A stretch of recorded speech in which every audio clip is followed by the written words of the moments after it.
आज तारीख 22 मार्च। गुजरात से आज की 30 सबसे बड़ी ब्रेकिंग न्यूज। आज की बड़ी खबर, क्या आपके बैंक खाते में भी आने वाले हैं सरकारी योजना के पैसे? 10 लाख रुपए का मुफ्त इलाज और महिलाओं के लिए बिना ब्याज के लोन की नई लिस्ट जारी हो चुकी है। साथ ही बुलेट ट्रेन से लेकर मौसम के बदलते मिजाज तक गुजरात की हर वो खबर जो आपके लिए जानना जरूरी है। बने रहिए हमारे साथ, क्योंकि एक भी खबर छूटी तो समझो जानकारी अधूरी रही। चलिए शुरू करते हैं आज की सुपर फास्ट खबरें। गुजरात सरकार ने PMJAY माँ योजना के तहत बजट में 3,472 करोड़ रुपए आवंटित किए हैं। अब राज्य के 2.72 करोड़ से अधिक लोगों को 10 लाख रुपए तक का कैशलेस इलाज और भी आसानी से मिल सकेगा।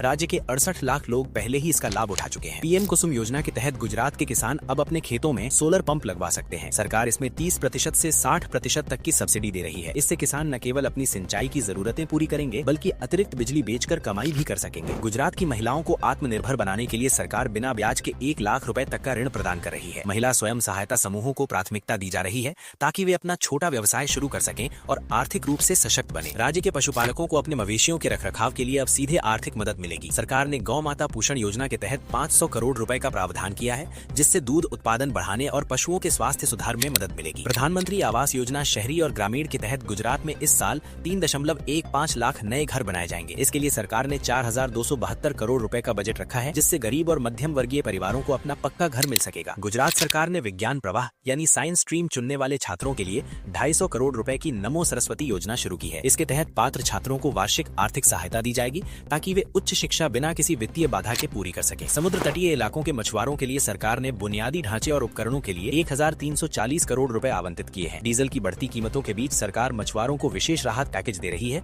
ताकि उनकी आजीविका पर असर न पड़े। राज्य के युवाओं और प्रतियोगी परीक्षाओं की तैयारी कर रहे छात्रों के लिए गांधीनगर में 100 करोड़ की लागत से अत्याधुनिक नमो सेंट्री लाइब्रेरी बनाई जा रही है। यहाँ डिजिटल रिसोर्स और फ्री वाईफाई जैसी सुविधाएं 24 घंटे उपलब्ध रहेंगी। राज्य के बेरोजगार युवाओं को कौशल प्रशिक्षण देने के लिए 226 करोड़ रुपए खर्च किए जा रहे हैं। मुख्यमंत्री शिक्षुता योजना के तहत 1 लाख से अधिक प्रशिक्षुओं को ट्रेनिंग के दौरान हर महीने वजीफा यानी स्टिपेंड भी दिया जाएगा। गुजरात सरकार और केंद्र के बीच जल जीवन मिशन 2.0 के लिए समझौता हुआ है। इसके तहत राज्य के हर ग्रामीण घर तक 2028 तक पाइप के जरिए शुद्ध पेयजल की निरंतर आपूर्ति सुनिश्चित की जाएगी, जिससे महिलाओं का पानी भरने का संघर्ष खत्म होगा। बेमौसम बारिश या प्राकृतिक आपदा से फसल खराब होने पर किसानों को प्रति हेक्टेयर 20,000 रुपए तक की सहायता दी जा रही है।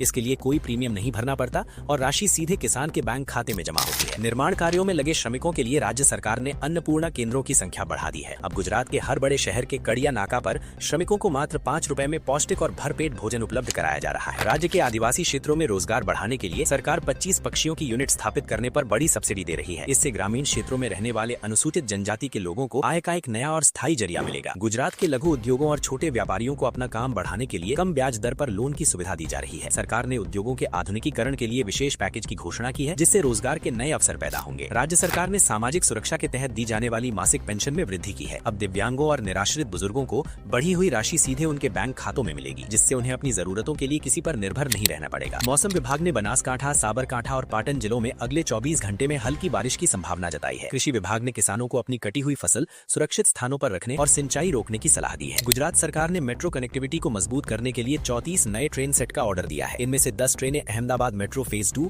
और 24 ट्रेनें सूरत मेट्रो के लिए होंगी, जिससे यात्रियों का वेटिंग टाइम कम होगा। सूरत इंटरनेशनल एयरपोर्ट पर सुरक्षा एजेंसियों ने तस्करी के एक बड़े मामले का खुलासा किया है। करीब 2 करोड़ रुपए की कीमत का हाइड्रोपोनिक गांजा जब्त किया गया है। पुलिस ने इस मामले में 3 आरोपियों को गिरफ्तार किया है। नायब मुख्यमंत्री हर्ष संघवी ने आज वडोदरा में पुलिस भवन के पास अत्याधुनिक कमांड एंड कंट्रोल सेंटर का उद्घाटन किया। इसके साथ ही शहर में कई नए विकास कार्यों का खातमुहूर्त भी किया गया, जिससे सुरक्षा व्यवस्था पुख्ता होगी। अहमदाबाद और राजकोट के आभूषण बाजारों में कमर्शियल LPG सिलेंडर की कमी के कारण कारीगरों को मुश्किलों का सामना करना पड़ रहा है। गैस की कमी से गहनों की फिनिशिंग और सोल्डरिंग का काम प्रभावित हो रहा है, जिससे डिलीवरी में देरी हो रही है। अमृत स्टेशन योजना के तहत अहमदाबाद रेलवे स्टेशन को 1.28 लाख करोड़ रुपए के प्रोजेक्ट के तहत वर्ल्ड क्लास बनाया जा रहा है। यहाँ यात्रियों के लिए multi level parking, roof plaza और अत्याधुनिक वेटिंग लाउंज जैसी सुविधाएं विकसित की जा रही हैं। ACB ने गांधीनगर म्यूनिसिपल कॉर्पोरेशन के एक बड़े अधिकारी को 1 लाख रुपए की रिश्वत लेते रंगे हाथ पकड़ा है। सरकार ने स्पष्ट किया है कि भ्रष्टाचार के खिलाफ जीरो टॉलरेंस की नीति जारी रहेगी और दोषी अधिकारियों पर सख्त कार्रवाई होगी। सौराष्ट्र के गिर सोमनाथ और ऊना इलाकों में अचानक आए मौसम के बदलाव और तेज हवाओं से आम के बागानों को काफी नुकसान पहुंचा है। इससे इस साल केसर आम की कीमतों में बढ़ोतरी होने की आशंका जताई जा रही है। ऐतिहासिक गुजरात विद्यापीठ ने वर्ष 2026 के लिए स्नातक और स्नातकोत्तर कोर्सेज में प्रवेश का शेड्यूल जारी कर दिया है। छात्र 22 मार्च से ऑनलाइन आवेदन कर सकते हैं। इस बार 1246 सीटों के लिए प्रवेश प्रक्रिया आयोजित की जाएगी। Mumbai Ahmedabad high speed rail corridor का काम अब अपने अंतिम चरण में है। रेल मंत्री के अनुसार गुजरात के हिस्से में ट्रैक बिछाने का काम तेजी से चल रहा है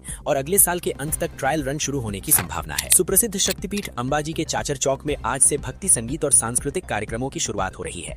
चैत्र नवरात्रि से पहले आयोजित इस उत्सव में देश भर से कलाकार अपनी प्रस्तुति देंगे, जिसके लिए सुरक्षा के कड़े इंतजाम किए गए हैं। राजकोट के गोंडल इलाके में आवारा पशुओं की चपेट में आने से एक व्यक्ति की मौत के बाद स्थानीय लोगों में भारी रोष है। हाईकोर्ट के कड़े निर्देशों के बावजूद सड़कों पर घूमते पशुओं की समस्या का समाधान न होने पर नगर निगम को घेरा जा रहा है। राजकोट और गोंडल की मार्केटिंग यार्ड में कपास और मूंगफली की रिकॉर्ड आवक दर्ज की गई है। किसानों को उनकी उपज का अच्छा दाम मिल रहा है। हालांकि व्यापारियों ने आने वाले दिनों में कीमतों में उतार चढ़ाव के संकेत दिए हैं। नगर निगम ने निर्माण स्थलों पर धूल उड़ाने वाली गतिविधियों पर सख्ती बरतना शुरू कर दिया है। शहर के AQI में सुधार लाने के लिए बड़े प्रोजेक्ट्स को ग्रीन नेट लगाने और पानी के छिड़काव के निर्देश दिए गए हैं। उल्लंघन पर भारी जुर्माना लगेगा। गांधीनगर के खेल महाकुंभ में महिला एथलीटों ने शानदार प्रदर्शन करते हुए कई रिकॉर्ड तोड़े हैं। सरकार ने पदक जीतने वाली बेटियों के लिए विशेष प्रोत्साहन राशि और स्पोर्ट्स कोटे के तहत नौकरियों का वादा किया है।